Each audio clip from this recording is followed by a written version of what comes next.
ಗ್ರಂಥಿಗೆ ಅಂಗಡಿಗಳಲ್ಲಿ ಸಿಗುವ ಈ ಜಾವದ ಪೌಡರ್ ಲಕ್ಷ್ಮೀ ದೇವಿಗೆ ಪ್ರಿಯವಾದ ವಸ್ತು. ಇದು ಧೂಪಕ್ಕಿಂತಲೂ ಹೆಚ್ಚು ಸುಗಂಧ ದ್ರವ್ಯವಾಗಿದೆ. ಇದರಿಂದ ಧನ ಆಕರ್ಷಣೆ ಆಗುತ್ತದೆ.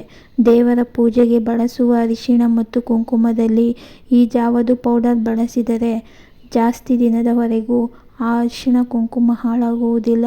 ಹಾಗೆ ಒಳ್ಳೆಯ ಪರಿಮಳ ಬರುತ್ತದೆ. ದೇವರ ಪೂಜೆಯಲ್ಲಿ ಬಳಸುವ ಅಕ್ಷತೆಯಲ್ಲೂ ಕೂಡ ಈ ಜಾವದ ಪೌಡರ್ ಬಳಸಬಹುದು. ದೇವರ ಪೂಜೆಗೆ ಬಳಸುವ ನೀರಿಗೆ ಕೂಡ ಈ ಜಾವದ ಪೌಡರ್ ಹಾಕಿ ಅಭಿಷೇಕ ಮಾಡಬಹುದು. ಆದರೆ ಪಂಚಾಮೃತ ಅಭಿಷೇಕಕ್ಕೆ ಸೇವಿಸುವ ತೀರ್ಥದಲ್ಲಿ ಬಳಸಬಾರದು.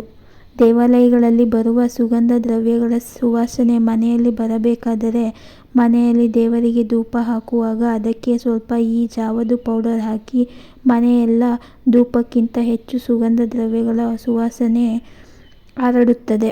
ಜಾವದ ಪೌಡರ್ ಪೇಸ್ಟನ್ನು ಪ್ರತಿನಿತ್ಯ ಹಣೆಗೆ ತಿಲಕವಾಗಿ ಇಡುವುದರಿಂದ ಧನದ ಆಕರ್ಷಣೆ ಹೆಚ್ಚಾಗುತ್ತದೆ. ಹೀಗೆ ಜಾವದ ಪೌಡರ್ ಬಳಸುವುದರಿಂದ ಮನೆಯಲ್ಲಿ ಸಕಾರಾತ್ಮಕ ಶಕ್ತಿಗಳು ತುಂಬಿರುತ್ತವೆ. ಹಾಗೆ ಲಕ್ಷ್ಮೀ ಕಟಾಕ್ಷವಾಗುತ್ತದೆ.